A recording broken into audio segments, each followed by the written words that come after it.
Good morning, everybody. Happy Wednesday. It is the middle of the week. And if you're seeing my face, you know what time it is. It is time for our morning NXT post show where we constantly put the tea in NXT. And there's plenty of tea to be had. I am your hostess, the busy bee, the sweetest deuce, the QB of WWT, Wrestling with Honey. And you are watching our NXT post show next. Let's get into it. 10, 9, 8, 7, 6, 5, 4, 3, 2, 1, 0. Women's Wrestling Talk, the #1 women's wrestling network on the planet.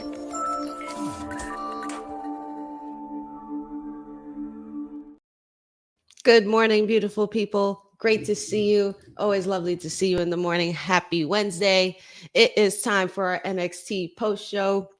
And we are literally on the cusp of Battleground. Battleground will be taking place this Sunday. It's going to be crazy. It's already got a lot of big fight feel to it, especially after last night's shenanigans. So we're going to get into it. But you guys know I don't roll alone out here. I don't do this by myself. Of course, I have some company with me. And we have none other than our professor, Gerard Bonner, our Teflon G, in the house. Good morning, Professor. What's up? Good morning. How are you? Fantabulous. Excellent. I'm excited. Lots of wrestling. It's officially kicking off the summer the right way, and it's just going to be very, very busy. Yeah, it's definitely going to be a busy summer of wrestling, but I think it'll be a very event-filled summer as well. And certainly last night was a great kickoff to that. Oh my God, yes. And I mean, Jordynne Grace, somebody's going to be crowned the first ever North American Women's Champion. We're going to have history being made. Literally, the girls, if you ask me, were rocking it last night. So if you don't mind, I'd like to get started with the ladies. Let's go for it. Let's just do it right here. And of course, they wasted no time. She was the opener tonight. She was the opener last night. Miss Jordynne Grace had, no pun intended, graced us with her presence last night as she faced off against Stevie Turner. And it was very, very good. I was just thoroughly impressed with Jordynne Grace. I've never actually watched her personally, but seeing her in this kind of a limelight and NXT receiving her so well and the crowd was going crazy, I thoroughly enjoyed this showing from her. And she did exactly what she came to do, which was stomp the mess out of this roster. So what did you think about this matchup, Professor, and Jordynne Grace's first NXT debut match? You know, what was so interesting to me was watching the recap of last week's show and wondering how do they follow all that happened last week. And they really wasted no time kicking it off with Jordynne Grace in her NXT debut. Now, for what you just said is one of the reasons why I love what's happening right now between NXT and TNA, because it's really giving people an opportunity to see a face that has been dominant in TNA for a long time. And in fairness, TNA is not as readily available to people as an NXT would be. NXT, of course, on USA these days. TNA has struggled to find a home that has been readily accessible via cable. So the current network they're on is Access TV, not carried by all providers. And so I end up usually watching TNA through the TNA app, which airs their show, after it is aired officially on Access. So I'm certainly very familiar with Jordynne Grace, watching her ascent. She's a 3-time Knockouts champion, and has just been incredible, absolutely incredible in this particular space. So seeing her in seeing her in NXT is a huge deal. The other thing that I think is so interesting is prior to TNA really starting to travel again, its longtime home had been in Orlando, Florida. So it makes a lot of sense that that Orlando crowd that's there in NXT would be familiar with what TNA has done. Because historically that was their home. Plus, these are pretty smart wrestling fans as well. So all of that said, seeing her in this venue was beautiful. And really, Jordynne had one job, which was to show the world why she belongs in this match. And she definitely demonstrated that with some incredible moves. One thing that's interesting to me is I don't know that people realized size wise, her height. She's not like the tallest of competitors, but she is, very, very stocky, very, very strong, very statuesque. And her moveset is incredible. She is not solely a power wrestler. She is very agile. She's very quick, which makes her a very challenging competitor for Roxanne Perez. Roxanne is going to be in big trouble, and I definitely got the sense that Roxanne understood last night what she was up against. Oh yeah, we're definitely going to be getting into that later, being that Battleground is literally on its way so soon and so fast. I can't believe it's already here. I feel like they just announced it, honestly. But Yeah. Jordynne Grace is on a whole nother level. She is at there. I could totally see the reason why they call her the Juggernaut. This moment was one of my favorite parts because this girl came out and she was like, "Yep, I'm here, NXT. I am combining the two, and I am the mold between the two." And I absolutely love that. Yeah. He has a lot of character, and I wouldn't and honestly, she was all over the show last night, especially with the other women for the North American qualifying match. And I thought that was really awesome too, because technically I feel like she's putting everybody over, and everybody's kind of like absorbing that aura and that energy that she gives off, because she's just a presence. She's completely all presence. And I really think this is one of the beauties of the current wrestling environment, where we get to see, first of all, these wrestlers are familiar with each other. This is not the silo of the 90s, where you played in your sandbox and I'll play in mine. No, these wrestlers are familiar with each other. And what's so interesting about this is it's watching how women connect with each other and how they understand the larger picture in pro wrestling is we have to elevate each other. And we get to do this in this moment. So to see that segment that happened with Jordan later in the show, where she interacted with a large number of the women's roster, it spoke volumes. She's not coming in, and this is what's also different about this moment. She's not coming in to say TNA is better than WWE. That's not what she's trying to say at all. She's saying, I'm happy to be here. I'm happy to create this moment. I'm happy to see us in this space where we're making history. And that's the beautiful part about this. We're not getting that. I mean, there's naturally the idea for competition between TNA and NXT, but we're very, very clearly right now seeing she's happy to be a part of this conversation. She's happy to be mentioned amongst these amazing wrestlers, and she's got nothing but respect for the NXT roster. That is a completely different perspective than what we've seen historically in wrestling when someone goes from one roster to another. Oh yeah, the transitional phase has literally not phased her at all. She just blends right in, and she blends in very well. And like you said, her look, her appearance, her strength, as like that's her gig.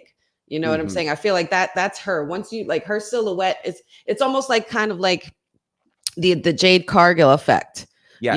The women and the physique that these two have is just completely immense, and I just don't think that there's anybody like them, which makes her so unique. Both of them. And but we did see after her match that she won against Stevie Turner, she got into the NXT Women's Champion's face. The NXT Women's Champion was watching by commentary, and they did get into a bit of a scuffle, and Roxanne eventually escaped from the wrath of the Juggernaut. I don't know how to call it yet, but I guess by the end of the show we'll be able to make some picks for Battleground going forward. But it's still very, very hard to tell. But like you said last week, as you made a strong point about Jordynne Grace appearing in the first place, I think it is a huge possibility that we are going to see this woman be a double champion. And she will technically be the second woman in WWE to win 2 belts. Is that true? Well, I somebody think fact check. I think what'll be really different about this one, though, is it's one thing to hold 2 belts in the same company. It's another thing to hold 2 belts from 2 different companies simultaneously. And that's what's going to be super special about what happens on June the 9th. Yeah, man. Well, I guess we'll see. And we got some comments, some people in the house. Always good to see everybody. Matt, always a pleasure. Eric, what's up, WT fam? What's up? Good morning, Jeffrey. Good to see you. Jeffrey says, "Honey, you're gonna love Jordan." I kind of already do. I already do. I'm not gonna lie. Yeah. Jeffrey also says, "I'm still processing her in NXT for a short stint. She even put over Stevie in a tweet after the match." Brian Cervantes, I hope I didn't butcher that last name, says Grace is one of the best around today. Agreed. I think a lot of us would have to agree. Fits in like a glove. So happy she's in this position. Special little nobody's always a pleasure to see you. Good morning. I thought Jordan was a lot bigger than Roxanne. They are close to the same size stature wise. This is going to be a very good Clash of Styles match. So I'm excited. Totally Bobby. Agree. Good morning. Always good to see you guys. Always a pleasure to have all the energy in the chat. Feel free to let us know what you think about what's going on in the NXT conversation. Don't be shy, especially the viewers. I see you guys as well. Let's see. So next, I'm embarrassed about this slide, so I'm just going to go to the next. We had Jasmine Nix and Thea Hale last night in a very interesting one-on-one and a very interesting interaction between the Chase U members. Professor, what do you make of what's going on? Rude. What do you make of what's going on between Chase U and what could possibly be happening in their future? Are they going to be a disbanded university, or are they going to be able to remain strong? It's interesting. I think even since the 2.0 days, there has been this hint of a potential split in Chase U, whether it was Duke Hudson coming in and we aren't sure if we could trust him, or, all that happened with JC Jane. And now we're kind of in this space with Ridge Holland in there, kind of creating these seeds of doubt. Honestly, in the last 2 years of Chase U, I still haven't, everybody's talking about they don't trust Ridge Holland. I don't trust Duke Hudson. Don't trust him at all. I feel like he has always been interested in taking over the university, and he likely will find a way to do that. And now he's got Riley Osborne all riled up about what's going on here with Ridge Holland. All of it served as a distraction for Thea Hale, who ends up losing this match to Jasmine Nix. And if I'm Thea Hale right now, for me, it's time to get from under Chase U. She had that opportunity, I think, with JC Jane, and she, just kind of let that go to be loyal to Chase U. At this particular point, I don't understand the level of loyalty that exists to Chase U. I just don't. And we still haven't established, is this a 2-year university, a 4-year university? What kind of degrees do you get from here? Because I'm just sitting here wondering at what point, when are we going to see somebody graduate from Chase U? I don't know a college that you stay in there for what year eternity. Is it? So I just need to know, is Thea in her sophomore year? Is this an associate's program where you're only doing 2 years? Either way, it's time for her to get out and transfer somewhere, or just, check out life on its own. Now, I'm not promoting not going to college, but where we are these days, people are bypassing college because, they can get rich off of the socials, being influencers, becoming entrepreneurs, all of the things. Yes, you need an education, but it's not as big as it used to be. And so Thea Hale could probably walk away from Chase U right now and be incredibly successful. I think this whole Chase U thing needs to blow up right now. I really do. And I think Thea Hale needs to make her way out, because Chase U has kept her not just from this match, but they kept her from the North American Championship. How much more does she need to lose being loyal to Chase U? That is very true, and it just seems like there's like a bit of an identity crisis for Miss Thea Hale, and I don't like that Absolutely. for her. I don't like that for her at all because I thought she'd be the one to break out from the pack and be the leading woman of Chase U. You know, she has phenomenal stamina. She does get wins, and Mhm. she is a tough competitor, regardless of size. She doesn't let that stop her. She's not afraid of anybody, and I respect that. But I would have to agree with you. It is. I think it is very interesting, and I think it is time that maybe Thea Hale hangs up that Chase U uniform and get a move on from being their cheerleader. And it's time to be time to graduate herself to valedictorian or even the dean of discipline to let people know who's really in charge here. But Absolutely. I definitely don't trust Stu Cuts, and I haven't trusted him from the beginning. For some reason, I feel like Rich Holland is being genuine when it comes to Chase U. He does want to help out. But again, it could go either way. You never know what's going to happen. So what happens from here on till by Sunday, it might be a different outcome. But we hope that, Thea Hale can recover from this. I don't want to see her go through an identity crisis. I mean, sometimes that does happen in college. It does happen in school. It's happened before, Absolutely. we've Absolutely. we've all been there. We've Yeah. all been there. But nevertheless, Jasmine Nix got her first win. What do you Mhm. think about that factor? That was her first win last night. I think it was a significant win for Jasmine Nix, who again kind of had been under the learning tree of Kiana James. And now that Kiana has moved on to Monday Night Raw and obviously and ironically got her first win the night before, it's kind of only fitting that this would happen here for Jasmine Nix, who I think again is just another potential star in that ever so deep pipeline of the NXT women's division. I mean, it is as deep as you can imagine. And again, here comes another potential star in Jasmine Nix. Absolutely. Absolutely. Well, furthermore, moving on to the next thing, I want to save like the fun stuff for last, but this was interesting. The Don is still our Heritage Cup winner.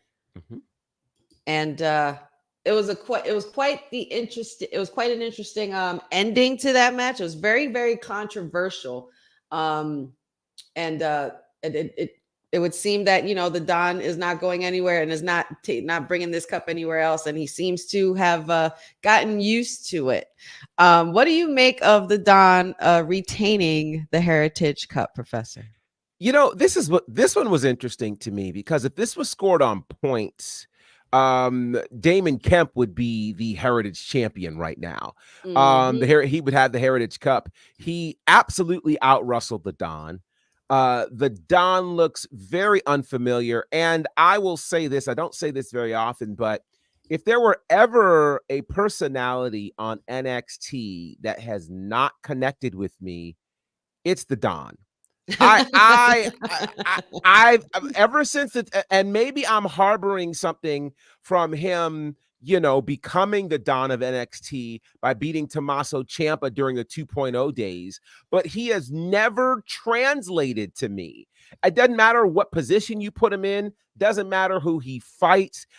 It's just not registering to me. And so for me, Tony D'Angelo, the Don, this is what was wild about this, and I couldn't quite make sense of how Damon Kemp literally out wrestled him in all of those sessions, and yet he'll hit one move and it takes Damon Kemp out. I did not understand that. I don't get it. And so I'm hoping at some point maybe we'll get an explanation from it, but somebody's got to get that Heritage Cup off of him. And I don't know where he needs to go. I don't want to see him on Raw. I don't want to see him on SmackDown. I don't get excited when he comes across my television. I'm not a fan of the Don. The flip side to this, which I think is so ironic, for those who aren't aware, Damon Kemp, the literal blood brother of the former WWE prospect Gable Steveson, who is now a member of, or who at least is supposed to be joining the Buffalo Bills. Go figure. Damon Kemp is a great wrestler. And the opportunities that he's been getting, he has certainly earned. I enjoy seeing him on my television way more than the Don. I think what's going on with the No Quarter Catch crew is kind of entertaining. That whole stint they had backstage talking to a mirror while talking to each other. It was all really cool. Trying to see this personality that Charlie Dempsey is trying to grab onto. That's equally cool. But I'm just very, very nervous here about Tony D'Angelo, and it's not registering to me. It's just not. I totally feel you. The Don is kind of, the Don effect has obviously like rubbed off a little bit. It was good at first. It was fun. It was entertaining, but the whole paying off referees and paying off security and driving people putting people in the truck and driving them to a bridge and making them walk. And I thought it was more entertaining when they had their vignettes and their segments at their dinners at the restaurant. I thought those were more entertaining than anything. And I thought we were going to be seeing like a real good come up of like this Godfather-esque type, personality through Tony D'Angelo. But I'm not sure where they're going with this either. And I'm kind of not feeling it for him. I don't think he should have even won the Heritage Cup.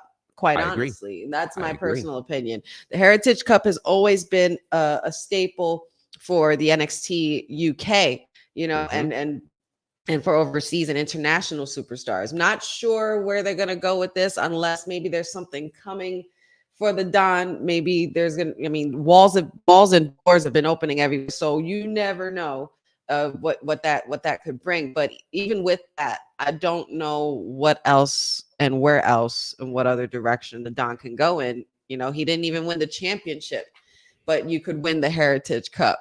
It's almost like it almost feels like it was a consolation prize, kind of. I don't want to go there and downplay the Don's abilities, because I'm not trying to get, locked up in a trunk and, have to walk from a bridge. Well, so I'm just trying not to get myself in trouble. I think that the Don is a cassette in a digital kind of world. Like, it's just not working. And I think this is a holdover from 2.0 that doesn't work.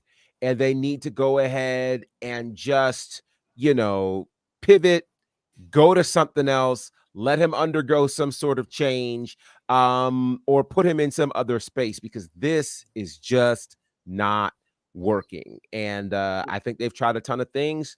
It's not working.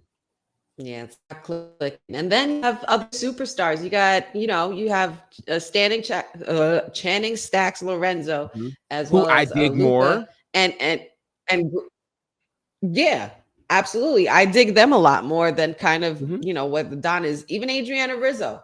Rizzo has way more to give, I feel, on this roster than the Don. But I don't know what he's trying to prove or what direction they're going to go in, but I guess we'll see going forward. But Bobby says, but this is a really good question. I'm going to pose this question to you, Professor. Which TNA wrestlers would you guys like to see wrestle against Tony D'Angelo? Like I said, I mentioned that door opening, and it could possibly be happening here as well. Who do you think?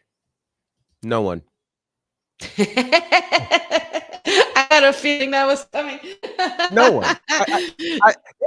Listen. If the NXT universe can't help him, there's nobody in TNA that will help him. And it would be a waste. That would be one of the greatest wastes of a crossover event possible. Let him sit on the sidelines and figure out. Matter of fact, he probably needs to take a ride in the car and hang out with the fishes. But I don't want to see, and I'm not advocating for anybody losing their job, but I'm just not. No, I'm good. Don't waste our good TNA crossovers with this guy, unless you're going to get somebody to send him into the undead realm. If they go into the undead realm, then we likely won't see him, and he'll come back as something that perhaps we'll possibly enjoy. So let Havoc, and Rosemary have their way with him, and that could work. All right, all right. Well, Jeffrey says, "Be careful, Professor. You're gonna need that ride. Taking a ride across the bridge." At this point, Special, I'll take my chances. right? As special nobody says, "It's not just you, Professor. I don't get it at all. It's like he is miscasted or something. Mhm. His in ring does not match the character, and the character is pretty corny to Well me. said. That's Well said. yeah." Let me see. Sorry, guys. I do probably the one thing I do love about the whole thing, and I would have to agree with Jeffrey on this, is I love Adriana Rizzo's accent. It's so Me heavy. too. But maybe it is time for the Don to swim with the fishes, and maybe he could also change his look up, because cut the hair. You're not a Don if you're all scruffed and ponytail hair all messed up. Like, you need to be clean cut. That's how it really is. I have an Italian husband, so I would Exactly. know. Exactly. Clean cut Exactly. always. Mm-mm-mm. Professor said, forget about it. That's what I'm Forget saying. about it. That Period. is what I'm saying. So maybe it's not the Hale going through the identity crisis. Maybe it's Hmm, actually the Don. maybe. Moving on. Speaking of crisis, I'm sure our esteemed mayor of WWT would be very happy with this. We had Or Woody. I think he would have been. I think he would be happy with this because he's, the clout chasing natty thing. He's said numerous times in the past, but though I don't necessarily agree. But we had Izzy Dame versus Natalia in a very interesting one-on-one, and Natalia, as doing what she does, helping the young talent and putting in that double time, because honestly, she was there on Raw with Mhm. Kiana James, and now she was with Izzy Dame on NXT. So shout outs to Natalia for putting in that work, first of all, regardless of win or loss. She's winning either way. Yeah. But unfortunately, she came short via Izzy Dame. What do you think about that, Professor? I thought she won that match. Did Did I she win? miss? Yeah, Did she? she won that match. Oh, did she win? Oh, did I read that wrong? Oh, I might Yeah, have read that wrong. she won Oh that no, match. she attacked her. She attacked her afterwards. Oh, Yeah, okay. yeah. My Natalia fault. won that match. And I thought that was pretty cool. Natalia filled in for Carmen Petrovic, who had been injured at an NXT live event over the weekend. So I think that makes Natalia showing up even cooler, where she wasn't initially scheduled and she went and made it happen anyway. So shout out to her. I thought it was a big win and a necessary return after losing the night before to Kiana James. So big win for Natalia. And there's definitely something happening, because she mentioned this Monday night, and then she mentioned it again last night. Enough is enough, and it's time for a change. Of course, an ode to her uncle Owen Hart. And I thought it was very interesting that there we go. Salud. I thought I tried to mute it. I'm sorry. I thought it was interesting that Monday night we got kind of our first mention of Owen Hart on WWE television in 2 decades. Yes. So again, some things are happening, and now obviously she's quoting Owen, which makes me wonder what kind of change is she going to bring about. I think it's exciting to see, and again, this transition, this natural transition that Natalia has made into becoming that person that's helping out, up and coming wrestlers, whether she's doing it in NXT or whether she's doing it in now Natty's Dungeon with wrestlers all over the world from every promotion. This is putting her in a space where, and I know, the mayor doesn't like it, but what she's doing is very honorable, very respectful, and it's what we believe veterans should do, and she's automatically doing it. So shout out to Natalia. Yeah, for sure. And sorry about the mix up with the win. I could have sworn. I mean, from according to this picture, she definitely looked defeated, but obviously she's not. And I do want to acknowledge the enough is enough in time for a change, because the moment I heard it, I was like, Yeah. I gasped because I was just Yeah. like, oh my God, yes. Like, and you know what? It couldn't be anybody else to do it. Right. It belonged. That quote belongs to a Hart. It should always stay Yes. with a Hart. And shout outs to Natalia for tributing Owen Hart, who we all know and loved, and who we love to tribute as much as we can, being that even though other companies try to take the name for, tournament titles and stuff, but I digress. I mean, hey, the door's open. The door's It, open. We got it's TNA in the open. house, so I could say it. Absolutely. Jeffrey says Natty has been around since '08 and still putting in the work. Yeah. Mm-hmm. Yeah. Damn near, what's that? Damn near the 25, 20 something. Yeah, she's plus 20 years. Like she's close to 20 years. Yeah, which is incredible. a That's incredible. true veteran in Natty. Special Little Nobody says Natty needs to go full Heart Foundation mode and build her stable of killers. Her as the leader mentor of a faction would be awesome. Now that is something that I think could possibly be happening if she does, if she continues in NXT. I feel like she could create a woman's Heart Foundation. That would actually be pretty awesome. I would like that a lot. That'd be pretty fire. That'd be pretty fire. I'd like I dig that. I dig that. Jeffrey says we don't acknowledge that door. Listen, I acknowledge the door. It's open. It flew open. There's no roof. Sean blew the roof off the place last week, so it's open. That's it. It is what it is. Yeah. And here, yes, JC Jane made her appearance. I don't know why I did that out of the order, but JC Jane did make her little appearance. I'm not sure how I feel with the Batman mask on or whatever, but well, I'm sure we'll be seeing her in action very, very soon. I want to get into this. Most of you guys saw last night Josh Briggs and Sean Spears sharing a very interesting interaction. But Sean Spears was pretty much preaching about wanting to help the young talent and helping them reach their full potential. Josh Briggs, being the rebel that he is, wasn't really feeling it. And he stepped up to Sean Spears, which got him jumped, unfortunately. But Javon Evans was standing nearby, and being the young OG that he basically looked at Sean Spears and was like, why don't you try that on me? I dare you to try that on me. I dare you. And it proceeded to become a huge brawl that went from backstage all the way to the ring. It might as well have been like half a match. I kind of want to see this as like an official down and dirty, gritty one-on-one match between these two, because I feel like especially after this interaction and this exchange, Javon Evans, the young OG, he continues to completely surprise me every time. I really love this kid. I love how they're booking him. I think Sean Spears is the right opponent for him, especially to start building up upon his character. Sean Spears, as you know, formerly known as Ty Dillinger, the Perfect 10, being the veteran that he is also coming to help with the young talent, and I really appreciated it.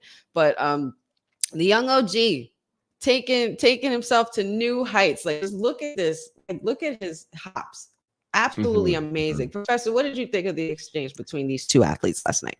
When I see Javon Evans, I almost feel like Ric Flair after winning the world title at the Royal Rumble with a tear in my eye. That's kind of how I always feel about Javon Evans, having spent some time working with him a couple of years ago. So it's really awesome to see him on this platform and to see the way that people have gravitated to him. He's that guy, and it feels like every single week we get another layer of his character. He's usually very laid back, and he is, but this week we got to see him again stand up. He stood up beside the NXT champion just a couple of weeks ago, and that vaulted him to the main event last week.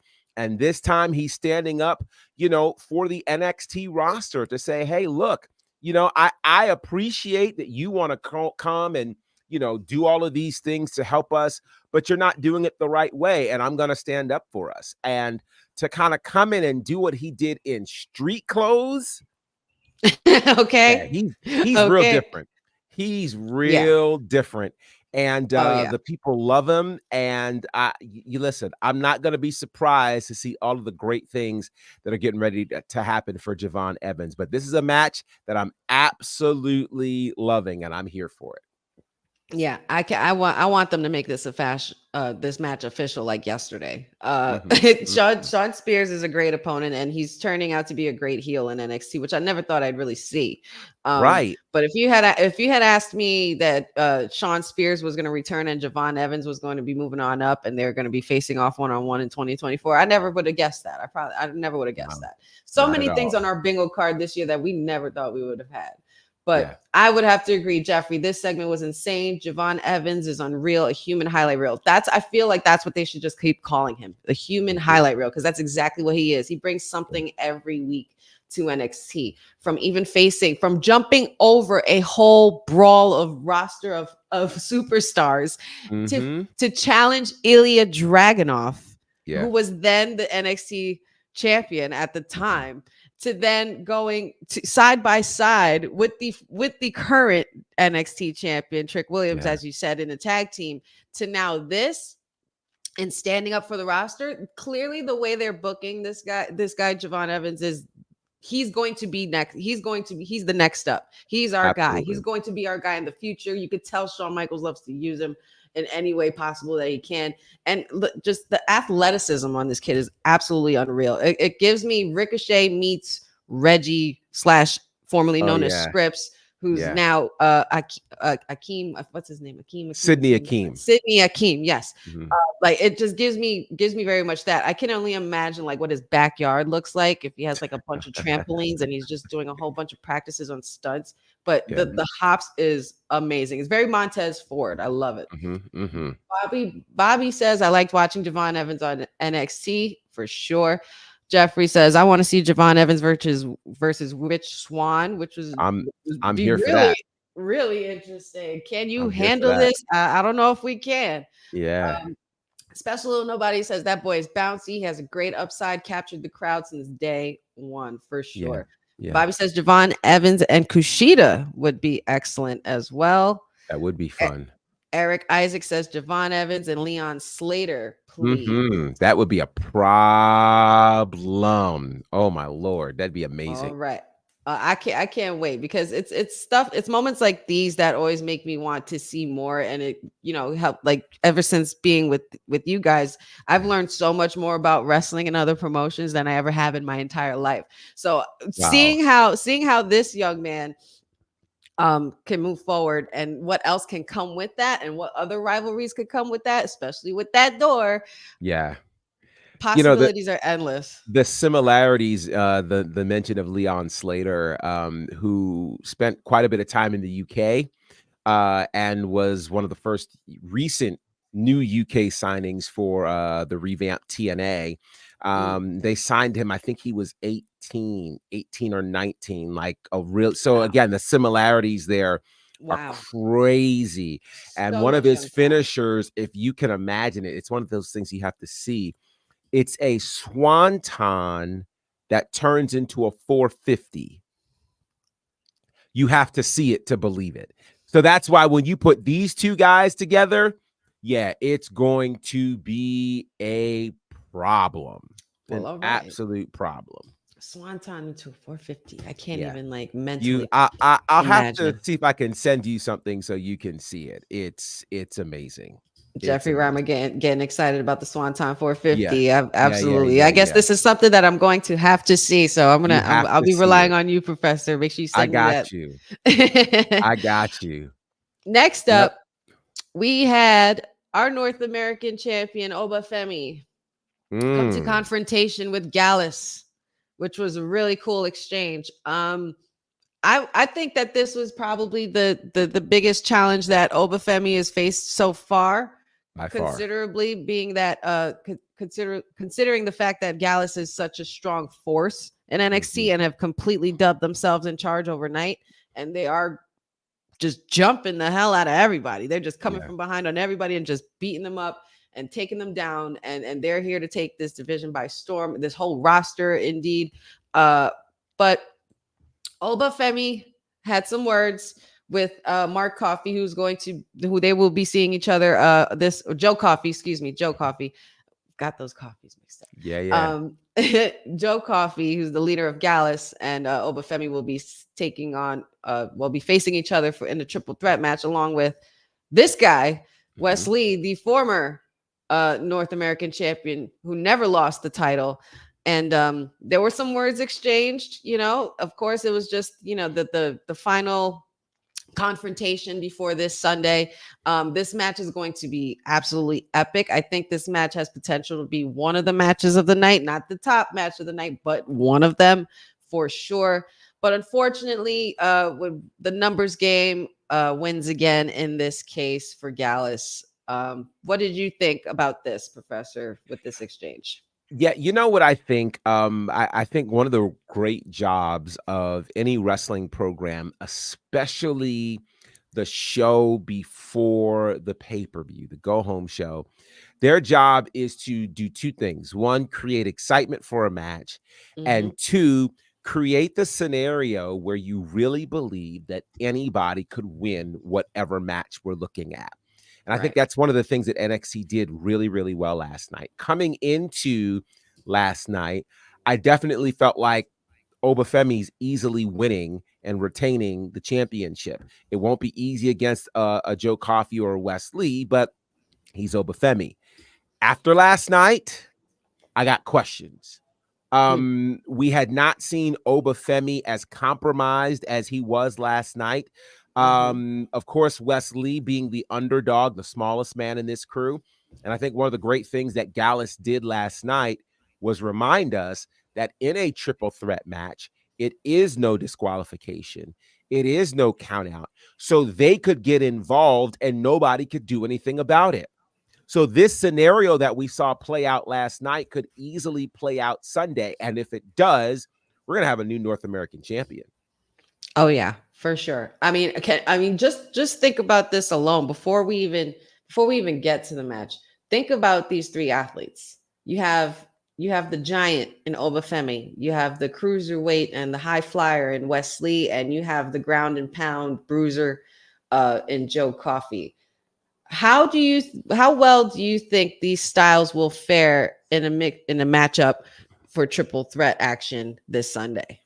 You know, it's often said that styles make fights, and that's what makes this exciting. You know, it's always interesting when you have two styles that are similar, but when you have the high flying element of Wes Lee, the ground and pound of Joe Coffey, and of course, the brute size and just unbelievable force of Obafemi, it's going to make for something very, very interesting. And again, we usually see Obafemi as the biggest guy in the ring and the toughest guy in the ring. Well, he'll still be the biggest guy, but it's arguable whether or not he's the toughest guy, given all that Joe Coffey has gone through in the UK, NXT UK, now in NXT. This is going to be interesting because it's the first real threat to Obafemi's reign since he has become champion. And I think this will get very, very interesting.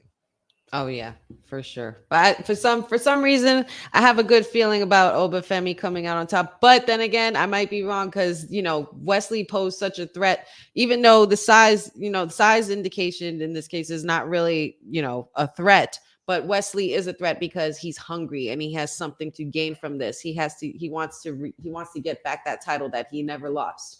So Absolutely. and then Joe Coffey being who he is, he's somebody that honestly never even has had this opportunity, so he could possibly go for it, and he could either win it or he could take the pinfall here, like Jeffrey said. Jeffrey said it? Yep, Jeffrey said Joe Coffey could be taking the pinfall. But in any case, we interrupt this moment for a quick commercial break. So you know what time it is. It's time to go get that merch. Make sure you cop that merch, y'all. Hey yo, you that's watching this.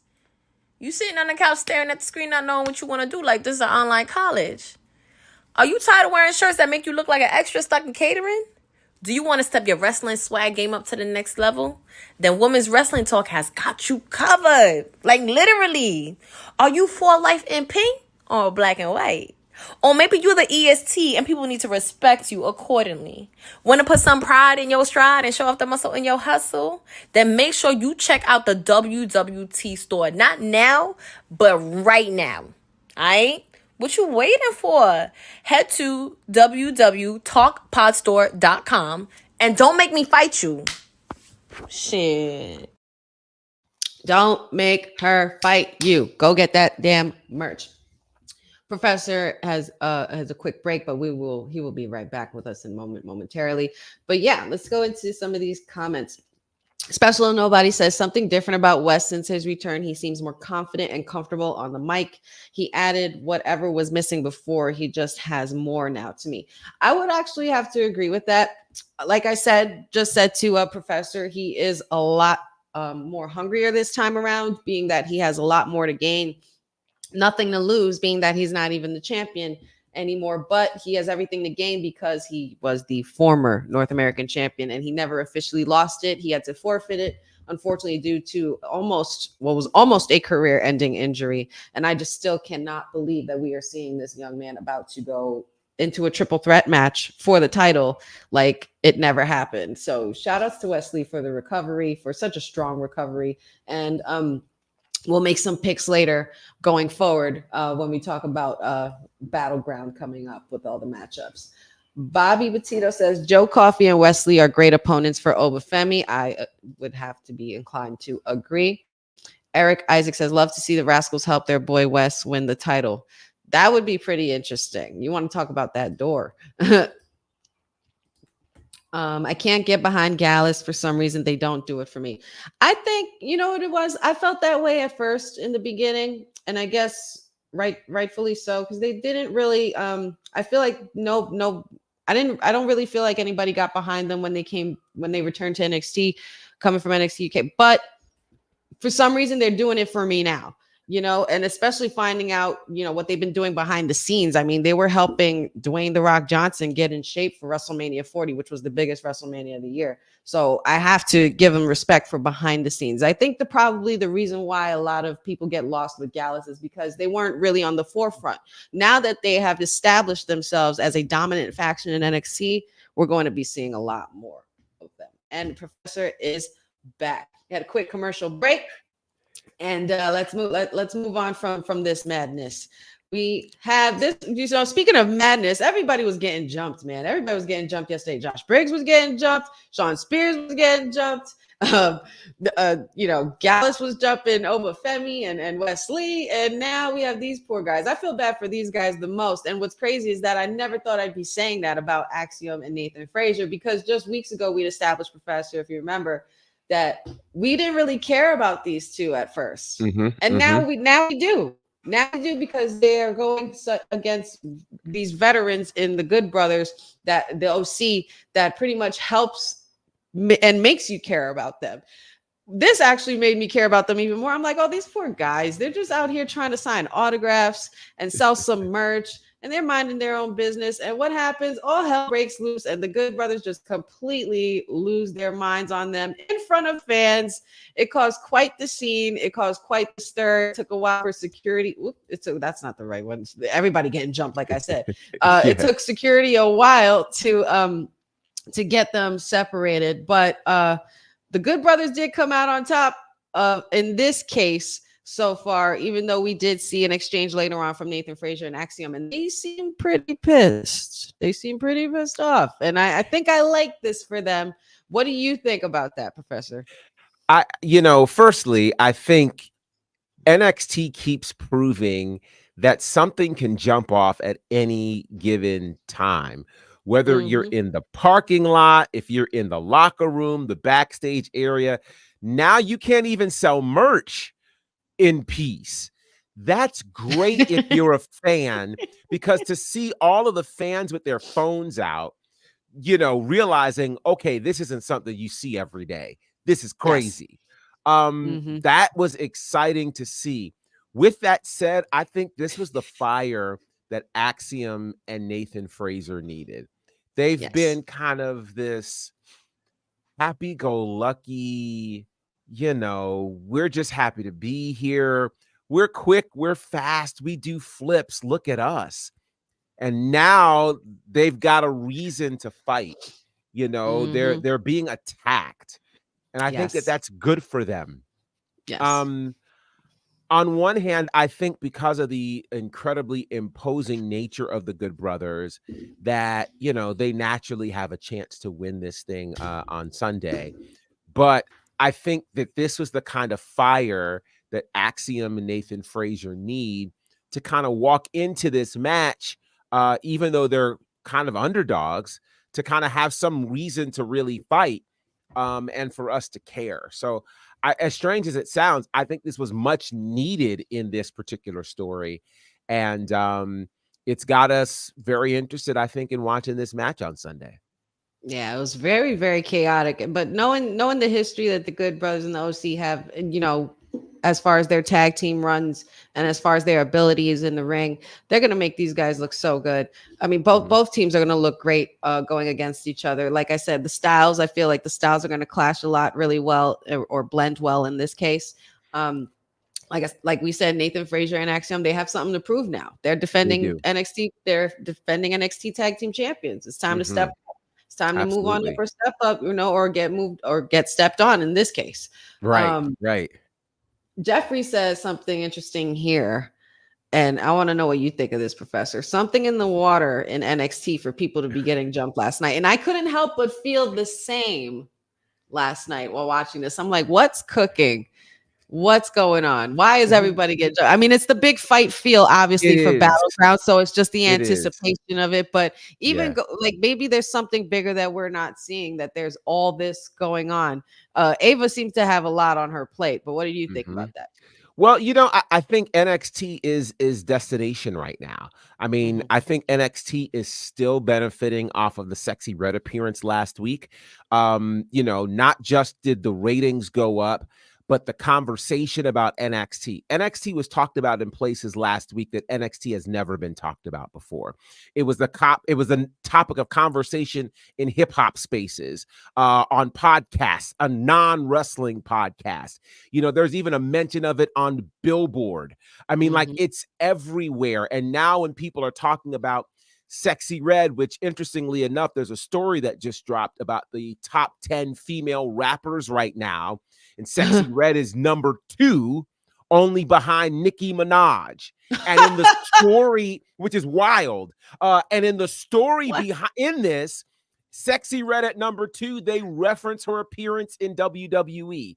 So it speaks again to NXT wanting to capitalize off of the new eyes that are paying attention to their brand. Wow. Think about it. When most people talk about WWE, they're talking Raw or SmackDown. They aren't talking NXT. It was, matter of fact, it was so significant that I heard some of the hip hop spaces which did not know how to refer to it as NXT. They called it Next. So it was the WWE Next. That's what Sexy Red was on. And so I say all of that publicity has a whole new thing in the air. Everybody wants to be there. And when everybody's there, everybody's now fighting for a spot. All these people showing up, there's still only 2 hours of NXT television. So you got to get your shine one way or the other. And everybody's not going to the PLE on Sunday. So you need people to remember you. That's that tension that's in the air. Plus, it's summertime. We all know how it gets when we move from spring to summer. Something is literally in the air. So that's what and it's always hot in Florida. So yeah, there were a lot of elements last night, and I'm here for it. The hip hop reference makes sense, especially with Special Little Nobody's comment here. It felt like Mona Scott Young from Love and Hip Hop produced NXT last night with all the beatdowns. All that was missing was flying margaritas. That's I love that. Hilarious. Jeffrey says something funny here. I'll be like, so can we still get fresh merchandise? Not for nothing. This whole segment reminded me of when we were doing Media Day for WrestleMania 40. And we were there to witness the brawl between AJ Styles and LA Knight, and everybody just flocked right over. I flocked right over. I was like, I'm getting this. Yes. And they were brawling all out. It might as well have been like a love and hip hop episode. But I'm sure other people were like, so are we gonna get this interview or no? Right. Not happening. Not happening in this case, because all y'all know what happened after that, which was awesome. But yeah, this is what that scene reminded me of. Speaking of getting jumped again, Lexis King put his foot in his mouth again. And this time, Dante Chen was not having it. Dante Chen came in with all the fire, guns blazing. He's sick of his stuff. And you know what? This is leading to something that's something really cool. They didn't fight last night or get into a one-on-one again, but I definitely think this is going to be leading up to a third best 2 out of 3 kind of thing going on between these two. And Dante Chen, we do know he has Lexis King's number. I'm I'm not sure what this doesn't bode well for the king. But Dante Chen is definitely making a name for himself. They were pretty much brawled in front of all their other members and friends from the performance center there. As you can see, they're in complete shock. But going forward, I guess we'll see what happens with that. If the match will be made official come time for Battleground, maybe or maybe not.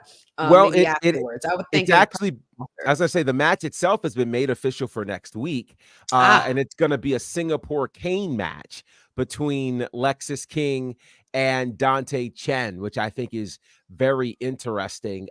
Equally interesting on this particular frame that you're looking at, right there on the left, the young lady that you see is Tamyra Mensah Stock. And her name might sound familiar because you might remember a couple of years ago, it was her and a certain Gable Steveson, fresh off of the Olympics, that were paraded around WrestleMania.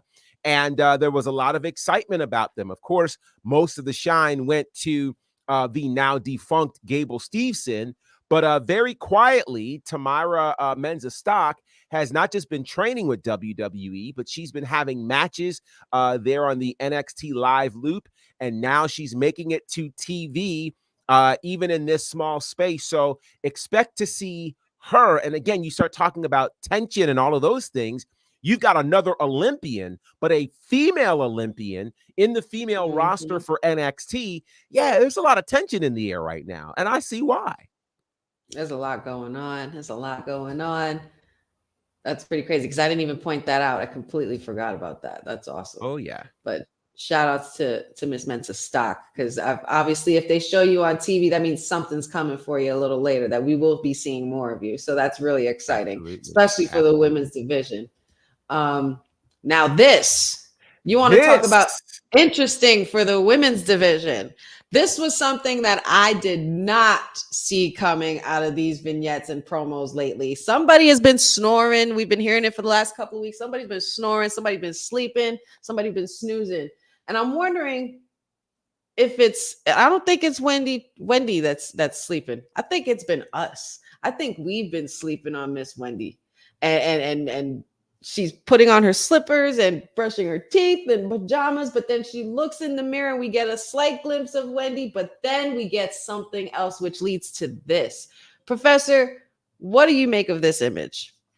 So let me just say that earlier in the show, we talked about a reference to 2.0, that being Tony D'Angelo. One of the other characters coming out of the 2.0 era was Wendy Chu. And Wendy Chu ended up getting injured, and that's why she had been off of our television screens. A few weeks ago, she made a return to Level Up as Wendy Chu, and everybody loved it. And so when they started showing these vignettes, my initial question was, how will the Wendy Chu that left fit into this version of NXT? Because during the 2.0 era, okay, it worked. But now, not so much. And so to me, this was brilliant. Like literally none of us saw it coming. Nope. We all, we're all like, okay, all right. All right. Wendy's okay. That, and they just like flashed it in front of us and left it there. And I was like, oh, wow. Yeah. And we get it next week. Oh, yeah. I'm here for this. I don't fully know what it's going to be, but I'm very interested in watching the evolution of Wendy Chu. Is she even still known as Wendy Chu? Will she have a new name? Will her moveset be different? Will this almost be like, remember when Bayley kind of revealed her new look and she kind of came out, she cut the balloons, she took the hoodie off, we had a new look, and this was a whole new thing. I am excited to see how they unveil this new presentation of Wendy Chu. Sign me up for it. It almost made me wonder, did Uncle Howdy get to her? I'm just saying. I'm just saying that the QR codes have popped up on NXT They before, have once or popped up on twice. NXT. Not recently, but once or twice. Mhm. So maybe I don't know. Maybe it could be related, maybe not. But I'm assuming this is going to be Wendy Chu waking up and getting pissed off, that you have ruined my slumber, and now I'm going to get you. And you've also ruined my opportunities, and now I'm going to get you. So like I said, I feel like we're the ones who've been sleeping on Wendy Chu, or maybe I have, maybe it's just me. But Jeffrey Reimer says, when I seen this, I was like, you might want to go back to sleep, ma'am. You've been staying up late way too. That's funny. I was also gonna say this too, Jeffrey. The Tian Sha gimmick, like maybe this could be a blend of both, or maybe she finally reveals. Maybe there's something under her. Maybe there's an assassin outfit under her pajamas that she takes off, and she just completely goes mad and goes crazy on everybody. But I definitely really hope that this is the move for her, and this is a good move for her, honestly. But I just hope that it works really well for her, and the crowd receives it well, because I feel like everything is taking a dark turn. If you guys are paying attention to the QR code like I am, everything around us is taking a dark turn in WWE. Yes. A massacre is coming. And who's to say it ain't already here, judging by this picture alone, right? Right. Special Nobody says Wendy's very good. I hope this is her moment. I pray it is too. Moving on from Wendy Chu, which we will be seeing more of her next week. Oh, yeah. We had a great time with these women last night. We had a lot of interaction backstage. We had a summit, to in hopes of the preview for the North American Women's Title match that will be happening this Sunday at Battleground between these 6 lovely women. And they also ended up having a triple tag match. But I want to talk about, before we talk about the tag match, I kind of want to talk about the backstage interaction. And look who's there, y'all. There she is again, Miss Jordynne Grace, gracing us with her presence. Her and Meechim had a very, very interesting meeting last night. You also had the likes of Jada Parker coming up to Meechim and Sol Ruka saying, listen, y'all need to stop kissing this girl's butt, because this is not what we do here. And shout out to Miss Parker, because she is like special little nobody says here. She is a star. Not for nothing, every single one of these 4 women here is a star, especially Sol Ruka. We'll get into that as well. But what did you think of the backstage interaction with Jordynne Grace and all the women from the NXT roster? She also interacted with my personal favorite, Ariana Grace, who said they share the same last name, but they're not related, which I thought was hysterical. Yes. And Tatum Paxley claiming that she loves how the TNA title looks, and Jordynne Grace had to get away from her before she got too close, and was like, yeah, this is important to me. But Tatum Paxley also said, this is important to me too. What did you think of all this that happened? There was a lot to unpack with these. Yeah, there was a lot to unpack, and we probably can't fully grasp it until we go back to the summit that happened. And the summit, they were throwing bars and jabs, and it was spicy. And let me tell you something. That Jada Parker, she's a problem. Jada Parker is a problem. An absolute problem. Like, she's got that edge, and it never turns off.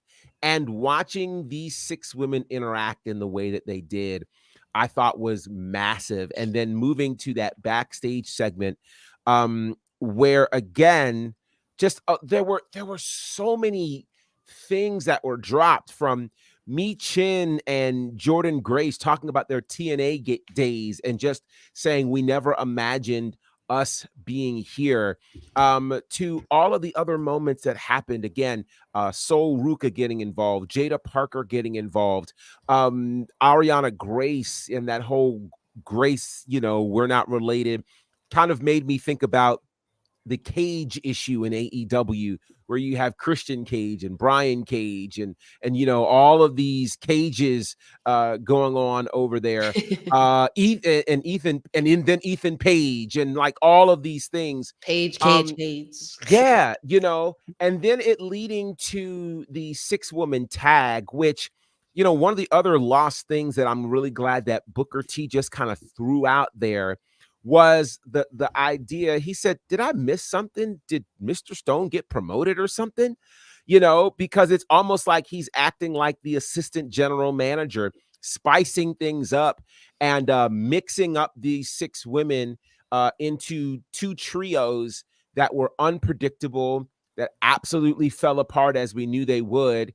And, this night of interaction with these women involved in a North American Championship match spoke volumes. We got to see their promo skills. We got to see how much this title they care about the title, how valuable it is to them, and then how they could work in the ring together.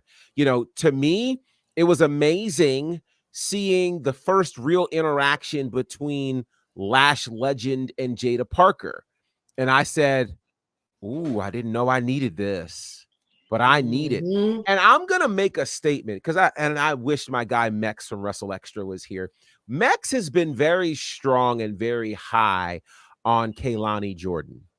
Oh, and yeah. I'm not going to say that I wasn't high on Kaylani Jordan, but I think I've been watching her development and, dating back to, again, the breakout tournament, and just watching her maturation. To me, last night, from her promo, not even referencing herself as Kaylani, but Lonnie. And I was like, I like that edge. That's and clicking. then it is clicking, and then the moment that her and Sol Ruka had just kind of doing those flips in the ring, it harkened me back to someone special to Lonnie, and that would be Carmelo Hayes and Ricochet, and that iconic moment that they had in NXT. This match on Sunday is going to cook. I'm sorry. Yeah, I was gonna say there's an argument to be made for any of these 6 women winning the championship on Sunday, but you throw all of them in there with a ladder. Oh my God. It's gonna be a real problem. So as I said earlier, I did say that there was a match that was going to cook. Going to be one of the matches to cook. This is going to be the match that takes the match of the night for sure. The women are going to turn it out. I absolutely have every faith in them. They're all very strong women. They all deserve to be in this spot. You have every single style that you could think of involved in this kind of match with all these women. You got ground and pound, you got high flying, you got, you got brawler, you got everything. And it's just going to be so damn, it's going to be real spicy. It's going to be really, really, it's going to be one of those matches that leaves a mark on us for the night for sure. I can't wait to see what these girls get into. I can't wait to see what happens, what transpires afterwards, what it leads to, who comes out on top. But look who came out on top last night for the triple threat tag team match. And you know what? Seeing this image, could this be? I'm going to just pose the question now, Professor. Could this image alone with just here, Miss Sol Ruka, could this be a sign of things to come this Sunday? No. Initially, I had her as one of my favorites, but her getting that pin last night said to me that is not the image we are going to see Sunday night. I think Sol Ruka is going to be a highlight reel Sunday night, and there's only one thing that I want to see her do Sunday night, and that is somehow hit that soul snatcher from the ladder. And she's going to do ladder. Yes. She's going to do it. I don't know how, but she's going to do it. I think she's the favorite for a lot of people. She was number 1 on the combine. Her getting the win last night said to me, we're not going to duplicate that image on Sunday. And so it opens the field up to any of the other 5. And I'll probably give, if we do official predictions, I'll give my prediction. But there's a lot of things that happened last night that led you to think that it could be any of these 6. But I think her getting the pin last night said it won't be her. Okay. All right. Well, we'll get into our picks because we're going to talk about Battleground briefly a little bit. I know we're going to probably make official picks by Friday, but let's just get started on it today, being that we are the last NXT show before Battleground. Before we do that, we have one last thing to cover. Mr. All Ego. Mr. All Ego has some very high standards and very high demands. We saw him have a welcome committee with Ava and notably Robert Stone by her side, who's been lately. I would consider that it's official. I kind of like it for him. I like this team, and I think Ava needs somebody, not who's really an enforcer of strength, but more so an enforcer corporately to help her behind the scenes and at the desk. So shout outs to Robert Stone for getting that promotion. And Ethan Page, Mr. All Ego, was welcomed by security and Miss Ava and Robert Stone to, get their contracts signed and ready and stuff like that. But it seemed that Mr. All Ego has very, very high demands, and Ava wasn't going to meet them right away until we had this interaction a little later on. Ethan Page, can I just say something? I've never had, because I think by now everybody knows that I wasn't very high on the other place where Ethan came from, that all place with fake TK. But last night when this man was talking on the mic, I was getting sucked in. I felt myself getting sucked in and believing every word he said. I'm like, this guy's really good on the mic. And obviously I would think that this is their way of showing the other place what they're missed out on, considering that, he was kind of just lost in the shadows, and he briefly mentioned something like that as well during his interaction. But he is coming straight for the top, and regardless of his high demands, Ava ended up getting that contract signed because Trick Willie wasn't having it, and Ethan Page is claiming that this is the end of the whoop that era. What do you think of this, Professor? So, to your point, one of the things that NXT specifically has shown us in the last year is they can take the people that AEW did very little with, and they can do much with. Enter Lexis King into the group chat. Enter, Sean Spears into the group chat. And now we have Ethan Page, who wasn't just floundering in AEW, but was treading water in Ring of Honor to the point where people forgot this is a former tag champion from TNA. Here's a guy who knows what he's doing on the mic. And so the degree of irony of this potential TNA NXT Forbidden Door with Ethan Page potentially challenging for the championship as a former TNA guy isn't lost on me. And I feel like Ethan Page literally said, okay, so you'll resemble this one being a New Yorker. There, for those who haven't been in New York, back when radio was really, really popping, there was an AM station called 1010 Wins.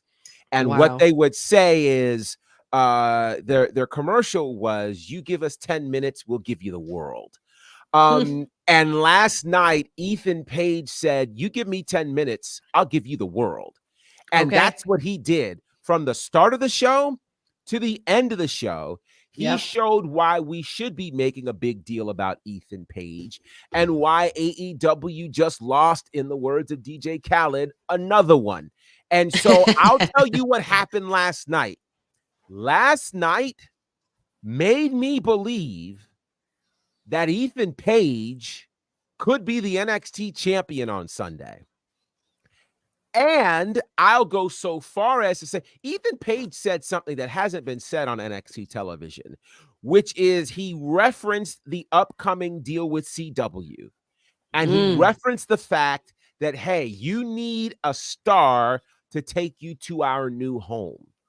And there's a part of me that's now wondering, has NXT said to themselves that Trick Williams is better on the chase than as the champ? Ooh. And if that's the case, we won't just be talking about Jordan Grace Sunday night. We'll be talking about Ethan Page. And what do you think it would mean for Ethan Page to be floundering over in AEW and Ring of Honor and come to NXT and on his first night become the NXT champion? The people will still, here's the thing, the people will still be chanting "whoop that trick." They're going to chant it regardless. We saw that when he That's lost never the going away. It's never going away. So do we need him as the champion, or do we need him chasing the champion? Very, very interesting point there. Let us know what you guys think in the comments. Professor spitting some knowledge today. Y'all better come with it. Jeffrey says, I think Ethan Page ate Trick Williams on the microphone. Trick was stuttering, which I was shocked. I was kind of shocked. He did have, yeah. Ethan Page showed the veteran in him, because technically I would consider him a veteran. And he is. Man, listen. Bobby says All Ego Ethan Page would be a great opponent for Trick Williams. As we know, it has been made official between these two. They will be going at it at Battleground. Ethan can talk his butt off, especially in TNA days with Josh Alexander as his partner. They made Ethan look like a star in one night. Ethan was doing a similar gimmick that MJF does before MJF, but he got to AEW first. With that said, Ethan has all it takes to be a star. He's very talented. Okay. I don't think he's an MJF, but I definitely can see the ability in him to become something like that, to become a big problem for this men's division in NXT, and a big problem for the Trick Willie era. I think this is probably the biggest threat to the Trick Willie era. You know, considering that he's only just begun with his title. Nobody said anything about Trick having a longevity championship, but you know, we just wanted Trick to be champion. Who's to say that who's to say that they won't put this on Ethan Page? This could totally be a thing. But since we're here and I couldn't find an actual picture of the Battleground picture with them but since we're here, who you got for Sunday? Shout out to NXT, because I think I mentioned last week, either here on WWT Live, my shock and awe that Trick Williams as the NXT champion did not have a match for Battleground. Now, some of that could have been because Noam Dar got injured. Quite frankly, Ethan Page is a bigger threat to the NXT championship than Noam Dar. Oh, yeah.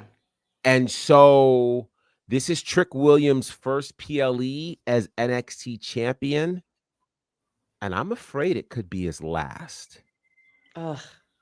Ethan Page is your new NXT champion. Ooh, boss lady, don't kick our butts. Please don't kick our butts. I would not want I wouldn't. You know what? Listen, it could happen. It definitely could happen. As far as an official pick, I really don't know which way to go. But you know what? For the sake of it, I'm just gonna go with Trick Willie. I'm gonna go there. I'm gonna go with Trick Willie. I think he has what it takes to be able to take down a competitor like Ethan Page. I could totally see this not being there. This definitely won't be their only interaction. I feel like this is going to be like a Batman Joker kind of opponent for Trick Williams if he does retain, you know, because Ethan Page will not. He's one of those superstars that looks like he will not stop coming at you until he gets what he wants. And considering his name, All Ego, that just might happen. But for the sake of our boss lady, I'm going with Trick Willie. Shout out to the boss lady TK. We love you. We miss you. So Battleground, we can't forget that we have a hostess with the mostest, and it ain't me. It is Sexy Red. Sexy Red will be hosting Battlegrounds. Battlegrounds. Yes, Battlegrounds. Yes. And I can't wait to see what she brings to the table with this, being that she did bring a lot of fun to the NXT show last week. So I'm looking forward to it. Just don't have her perform. Y'all. Which, by the way, this also shocked me too. I could not believe Booker T actually said the word Pound Town last night. I just went, oh my God. Did it brought shades of memories back from Pound Oh Town's boy. past when you first Oh listened to it? I gosh. still need to find this damn. I Oh still need to yeah. find this damn clip of it. I It's want to see it's it. somewhere. And oh my gosh. Booker Yeah. T was We like like, cake over here. That was Booker T all day. That was when Booker he's T all day. when I saw I watch it every now and then because seeing her entrance and seeing her enter with Javon Evans and Trick Williams was really awesome. It was. I will It give was her great. that. She It was brings great. she brings a certain element, a fun element to the show. But when Mhm. she first came out on her own to reveal the North American title, and Booker T said, "Hands on the knees." Did you see him? Can I see it again? I'm Listen, like, I boy, was you go. like, Listen, he's gonna get in trouble again on Vegas if he don't. l- I hope I'm it's just. I saying, hope he's just working it. I hope he's just doing his job because Queen Charmel ain't gonna be having that. Just listen, he had a little, you can tell when somebody's doing their job and when they're really into it. And he saying. he knew way too much.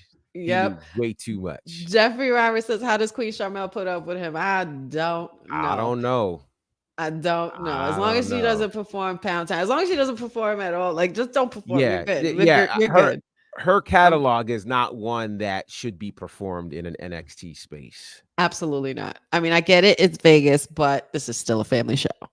Right. But so Battleground, as you guys know, is happening this Sunday, June 9th at the UFC Apex in Las Vegas. It's going to be huge, going to be big. There's a couple of other notes that I may have missed as far as what happened last night. You know, we had the likes of Eddie Thorpe and a vignette egging on a return. We also saw what's going to be happening between Lola Vice and Shayna Baszler, which we will get into in a little bit. Sorry for the stretchy on the pictures, but the show must go on, y'all. Tag team action between the OC Good Brothers and Nathan Frazier and Axiom for the tag team titles will be going down this Sunday. Professor, if you had to do a flash pick, who you got? This is a tough one, but I'm gonna go with the champs retaining. Champs retaining. Excellent. I think I might have to go with that too, because I feel like they're the ones that got a lot more to prove. And the Good Brothers, they're vets. They could go anywhere they want and they can make it anywhere they want, literally anywhere, internationally, whatever. But yeah, I'm gonna have to go with Axiom and Nathan Frazier on this. I'm surprised that they've gotten me this far to care about them. This is actually one of the first times that I'm actually rooting for them, so to say, and looking to pick them to retain. Guys, also feel free to let us know what your picks are while we're in discussion as well. This one I don't even know, but we got Obafemi, our big boy, our defending North American NXT champion, going against the former NXT champion who've never lost the title in Wesley, and Joe Coffey, the leader of Gallus, who's completely taken everything over on the roster. Who you got, Professor? Ugh, this is tough. This is one of those pay-per-views that's making you go like, which is why I like it. I like it. They've really Sugar, made honey, Battleground don't know who to pick. a very strong choice. Okay, I'm just gonna go quickly. And I think we did get a preview last night. I think the numbers game is going to come into play and work in favor of Gallus. I think Joe Coffey becomes the new NXT North American champion. Ooh, very interesting. Very interesting. The numbers game will be in effect, I think, but I think it will backfire personally. I think the ref will catch it and, give the signal, you're out of there, which we all love. I love Wesley. And I know he's going to get his hands on that title really soon. But I am going to pick our big man Obafemi to retain because I think, like everything else, he overcomes all challenges. And I think this would be a really big challenge for him to overcome, and it will make him look a lot stronger coming out of that match as well. Because I kind of want to get Wesley and Oba one-on-one. That's what I really want. I think that's what everybody's waiting for. So I'm gonna just say out on a limb, Obafemi retains. Okay. Excellent. Let's see. Oh, this one now. Well, I know the mayor and I are not going to agree on this one, but we saw a very, very cool vignette where finally my true NXT queen has acknowledged the return and the reconstruction of the Queen of Spades, which can only bode big problems for Madam Lola Vice. But nonetheless, this match will be happening one-on-one. It's for no titles, no nothing. It's bragging rights. It's who's the toughest, who's the strongest, who's going to come out on top. Professor, who do you got? I loved that line from Shayna Baszler last night, saying that this is the return of the Queen of Spades. I loved that. I think we needed that. Hearing it was amazing. Seeing them show her original NXT run was very, very, very special. So I definitely think we're going to get the fight that we've been wanting from this one. And I think it's going to make it even more significant when Lola Vice beats her in Battleground, in Underground. So Lola Vice will do this. Shayna Baszler, will do for her what, oddly enough, Ronda Rousey did for Shayna. Yeah. All right. So you got I'm going the with Queen Lola of Vice. Spades. Oh, you're going with Lola. Okay. Yeah. All righty. Well, this is going to get spicy, and this is going to. I hope this doesn't divide the WWT fam or the viewers, but it just might. It's going to get spicy going forward when especially Friday. I'm sure Friday when we talk about this, I'm sure it's going to get a little crazy. But y'all already know. The Queen of Spades. I'm going with the Queen of Spades. She's my favorite NXT champion. She is the most dominant woman, one of the most dominant women in NXT history, outside from Asuka, of course. Got to show respect to Asuka. But Shayna Baszler was always one of my top favorites. And Shayna Baszler, Queen of Spades return. This is all I've ever wanted. This is all we've ever been asking for the last few months. We need Shayna out of these meaningless tag teams, and we need her to be the Queen of Spades. But let me tell you why Shayna's gonna lose. I'm gonna tell you why Shayna's gonna lose. Why? She's gonna lose because of Masha Slamovich. Oh, okay. I see where you're going with this now.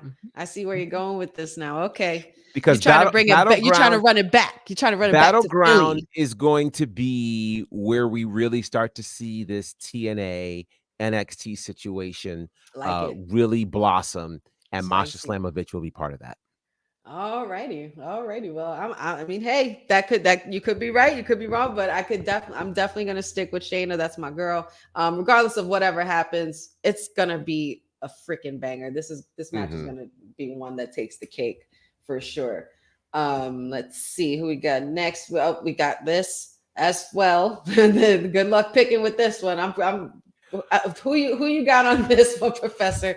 We have our 6-woman ladder match for a history making. Someone will be making history this Sunday and will be crowned the first women's North American champion. Who do you got?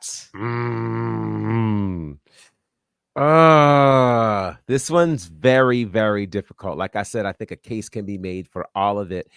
If I'm Lash Legend, if Lash Legend doesn't win, she needs to go back and hook up again with Trick Williams, because her giving up Trick to say I'm focusing on the title, if she doesn't win the title, it's going to be crazy. But I felt that. I felt that, and I was actually kind of sad. But what I think, all right, can I choose between two, or does it have to just be one? Go ahead. Just go with a one and then a runner-up. Go ahead. Fallon Henley, close second, Kehlani Jordan. Kehlani Jordan winner? No, I think Fallon Henley will be the winner. Oh, Fallon Henley. Excellent. If not, Kehlani Jordan. All righty. That's interesting. I'm gonna make it a little interesting myself as well. Just for a backup, I think, well, Jeffrey Reimer makes a good point. Dark horse, meet Jim. But I think the real dark horse in this is Miss Parker. Miss Parker is my close. I could see that. Miss Parker is my close. She just has the bigger impact, I would think, as far as how she's blown up completely. But there you go. Got somebody who's saying it. Bobby. Yeah, I think I'm gonna go with Lash Legend. I'm okay with that too. I want Lash Legend with a title. I think she deserves it. I think she's earned it. I think she's done so well lately, especially as far as with metaphor and the success that they've had in their own way. And it's time for her to break from the pack. And I feel like this could be something combined where we kind of see, the couple of NXT running things. Lash Legend running the women's division, Trick Willie retaining and possibly, sticking it to the men's division. I think that we could kind of see something like that. So just for fun, I'm going with Lash Legend to win and Jada Parker as backup. You're welcome, Mayor. I'm okay with that. and also this as well. My goodness. Who you got, Professor? I'm going to first go on record and say that this could very easily main event this PLE hands down because of the historic nature of it. I've said it multiple times. Nothing is shaking me from this at all. Jordynne Grace walks out as the TNA and NXT Women's Champion. It happens this Sunday, and we are going crazy when it does. Oh my God. The Apex, they're not going to hold enough people. Nope. Like that place is going to fall apart by the end of this event, I think. It's going to be nuts. Yeah. If I had to pick, I would be stupid. Not stupid, but I would be remiss if I didn't pick Jordynne Grace, only because the impact she's already made. She's coming through guns blazing. This is definitely the biggest threat Roxanne Perez has ever had as towards her title. I would have to go with the Juggernaut for the win and to make history and bring two titles together from two totally different companies. It's historic. It's never been done before. It's unprecedented. It makes room for so much more new possibilities going forward, even after that. And Roxanne Perez, honestly, if you ask me, even though we are well out of the draft season, she's on her way up.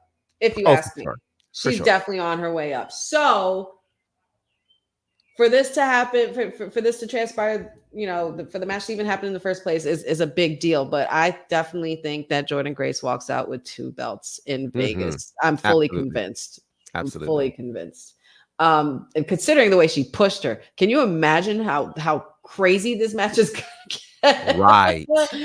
Ooh, Lord have mercy.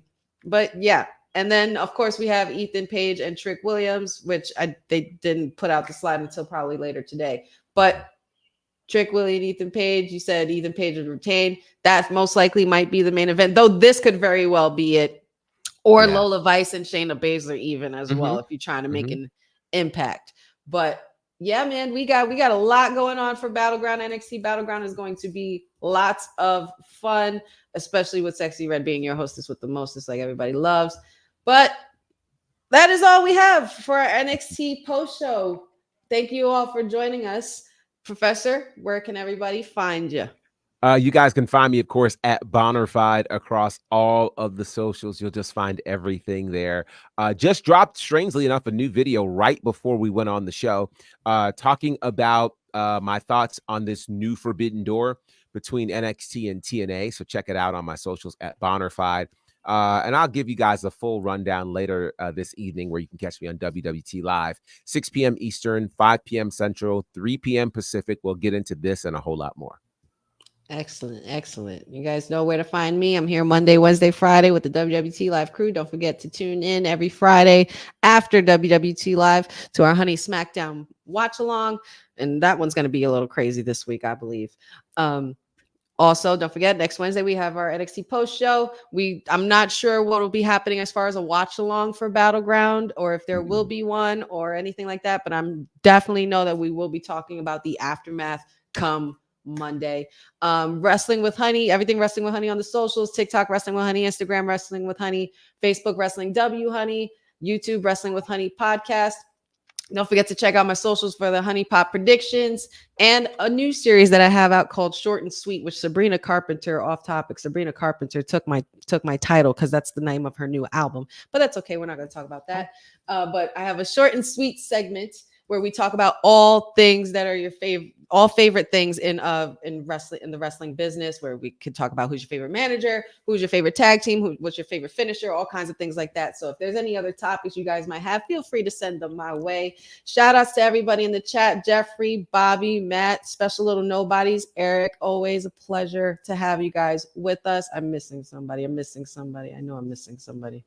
If I'm missing somebody, I apologize. As the good professor says, charge it to my head, not my heart. Or but yeah, nonetheless, we are going to have a stacked week or summer in wrestling, and the fun has only just begun. And I guess this is going to be the thing that kicks it off, being that we are in the heat of Las Vegas for NXT Battleground. And don't forget to check out all of our merch and all of our cool stuff at www.talkpod.com. And don't forget to check out all the interviews and all the content that we've put out. We got a lot of cool stuff going on. It's going to be so much more, because you know what? We ain't going nowhere. And appreciate you guys as well. And don't forget to join us next week for our morning NXT Post Show. And I am your hostess, Wrestling with Honey, here signing off with our beloved professor. And this is Women's Wrestling Talk, the #1 women's network on the planet. See you guys later. Thanks for joining WWT. Don't forget to like us on all social media platforms at wwtalkpod. Like and subscribe on all video and audio platforms like yesterday, my G. And check out our website at wwtalkpod.com. Thanks for watching Women's Wrestling Talk, the #1 women's wrestling network on the planet.